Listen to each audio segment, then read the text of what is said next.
Hello friends, welcome to the 9th episode of Infraupdates. So without any further ado, let's get started.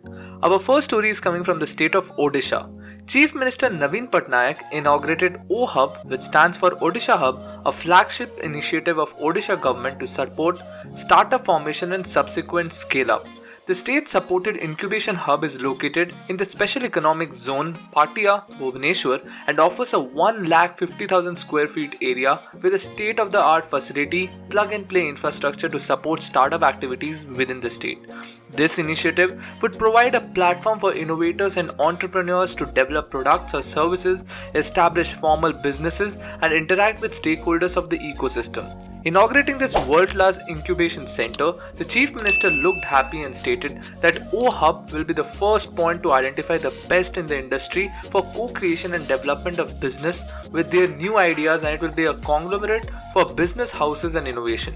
Startups being the agents of economic freedom, ideas and innovation, O-Hub will facilitate 200 startups every year in diverse sectors like healthcare, renewable energy, ICT, artificial intelligence, machine learning, augmented reality and virtual reality, Internet of Things, handlooms and handicrafts, agri-tech and many more.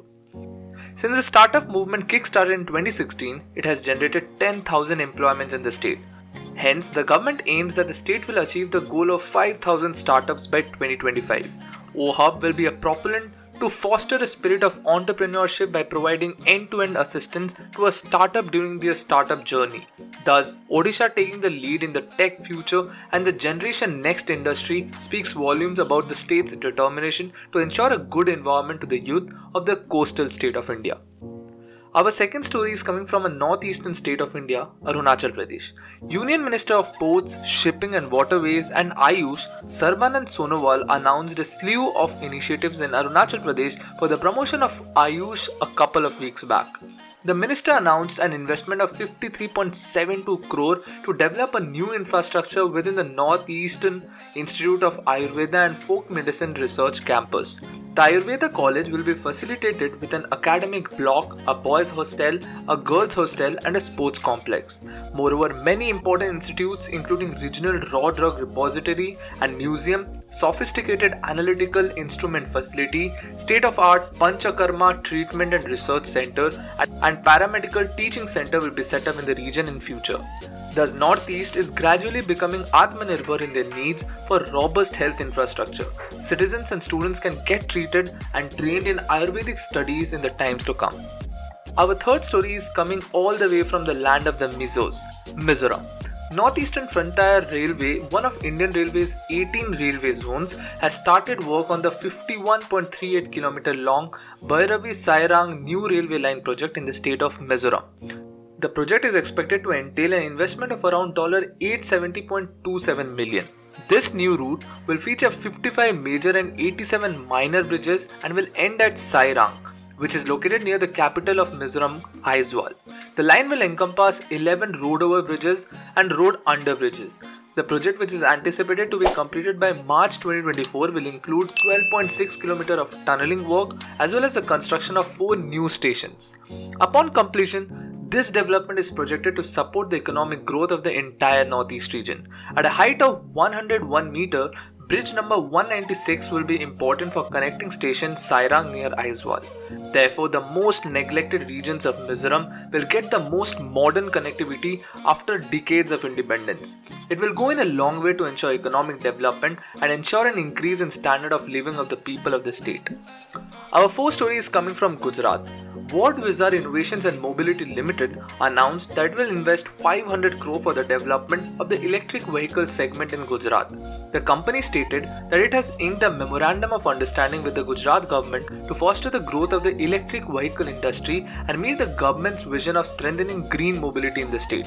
As part of the agreement, the company would invest 500 crore on research and development of electric 2 and 3 wheelers, setting up the motor assembly at its Vadodara facility and developing ancillaries to manufacture raw materials.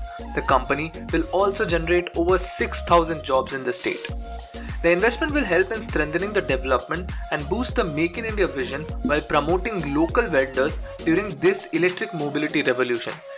Our fifth story is coming from the state of Maharashtra.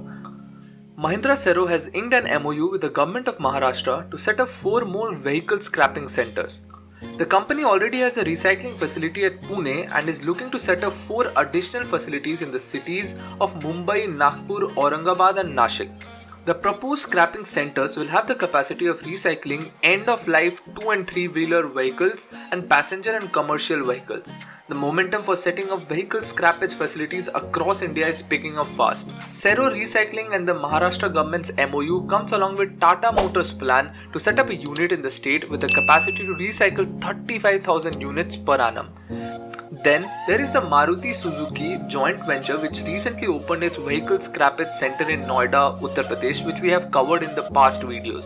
The firm has stated that it is willing to set up more scrapping centers across India depending on demand.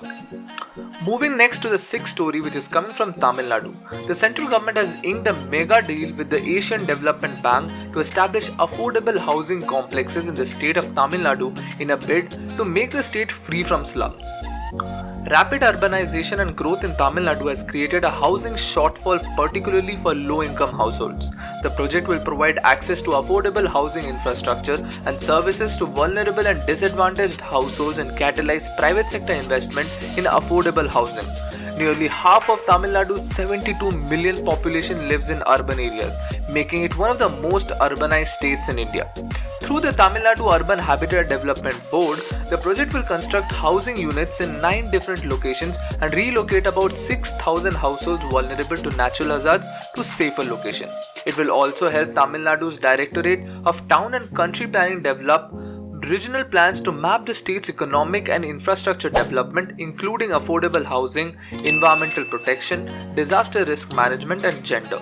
In addition, ADB will provide a $1.5 billion technical assistance grants from its Technical Assistance Special Fund to support the capacity building of government agencies responsible for delivering affordable housing and regional planning in Tamil Nadu. Therefore, this project is in line with the state government's plan to make the state free from slum dwellers in the next 10 years till 2031. The 7th story is coming from the state of Andhra Pradesh. Shree Cement has cement manufacturing and allied sectors plant in 9 states and it will be setting up its first plant in Andhra Pradesh, and the plan is prepared to complete the project in 24 months. After meeting with the Chief Minister Jagan Mohan Reddy, the director announced this mega big ticket invest. It will lead to rapid advancement in allied industries like real estate and construction in the region. Moreover, it will lead to direct and indirect employment and will usher in a reign of economic development in the times to come. Our 8th and the last story is coming from Telangana. Country's leading pet food company Mars Petcare will invest 500 crore to expand its Hyderabad pet food factory. The expansion will be considered for incentives under mega project category. The brownfield investment will augment capacity by almost 65 KT to meet the demand in India and also across Asia for dry pet food. A second dry extruder line will be added, and this investment will also facilitate the expansion of the packing line capacity and upgrade the utility system and the white space to support growth along with required extensions and utilities. The company will hire 180 to 200 people in different roles after training them. Out of this, a significant number of jobs will be given to women. Mars Petcare will also contribute towards the welfare of villages in Siddipet district. In addition, it will help grow local businesses from where raw materials will be resourced. The project will be planned to be compliant with all Mars global standards and local regulatory requirements. Therefore, this project will lead to setting up of more industries in the same sector in the times to come. With this, we have come to the end of the 9th episode of Infraupdates. Hoping that you are liking this segment of regular dose of hand-picked news just for you. Please share your views on what you think about these mega investments and what kind of investments you want in your city and state. Please like, share and subscribe the channel to remain updated, and also share the video with your friends and family. Thank you for watching this video till the end. Jai Hind.